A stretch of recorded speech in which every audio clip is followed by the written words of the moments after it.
Delicious.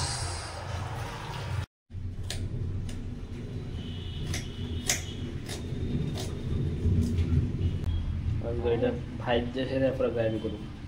আচ্ছা প্রতুলে প্রসেসিংটা দেখায়ও সবারে। দিয়ে সব দিয়ে দিছি গরম মশলা। আরে গরম গড়াই হইছে গরম, গরম গরম গড়াই হইছে গরম। এইবার দিয়া লাইছো তুমি সব মশলা দিয়ে নাড়া দিয়ে দিল, নাড়া দিয়ে খুন্তি, খুন্তি দিয়ে নাড়া। এই তো হার্ডলি 5 সেকেন্ড রাখলেই হয়ে যাবে। হ্যাঁ কোথায় ডাইরেক্ট নিয়ে নিল উনি, যে কড়াই থেকে ডাইরেক্ট গ্রাইন্ডারে নিয়ে নিল। গুড। কম তেল দিয়ে শিখতেছি বুঝছেন নি, নাইলে ঘরে খাওয়া যায় না, যে জ্বালা যন্ত্রণা। হ্যাঁ একে একে সব দিয়ে দেব। আদা কুচি, রসুন কুচি, বোটা ছাড়ানো লঙ্কা,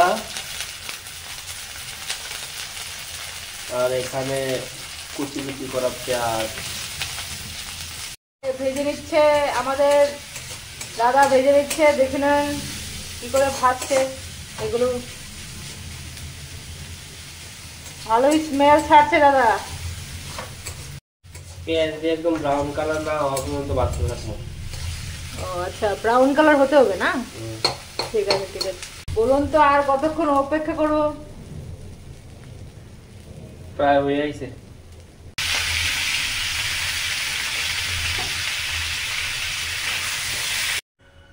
প্রায় ভাজা হয়ে যাচ্ছে, আপনারা দেখে নেন। এটা কালার চেঞ্জ হয়েছে কিন্তু। রেডি করছো? আচ্ছা হালকা ভাজা ভাজা হয়ে আইলে পরে চিকেনটা দিব না? অবশ্যই। বাহ,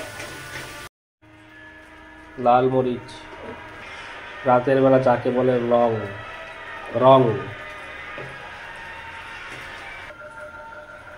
জিরা, ধনিয়া পাউডার।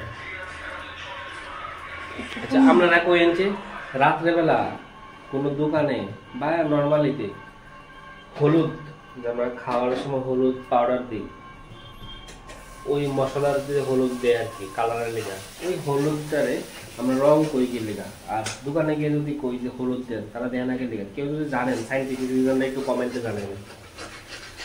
এদিকে দেখেন মশলাটা ভাজা হয়ে গেছে গা, গেল গা হালকা করে নুন লবণ,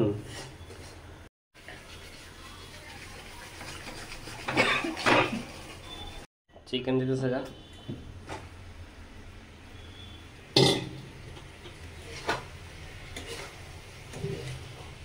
টেস্টটা জানো নি, একদম দেশির মতন হলো। ও বাহ, দেশি বিদেশি কোনটা?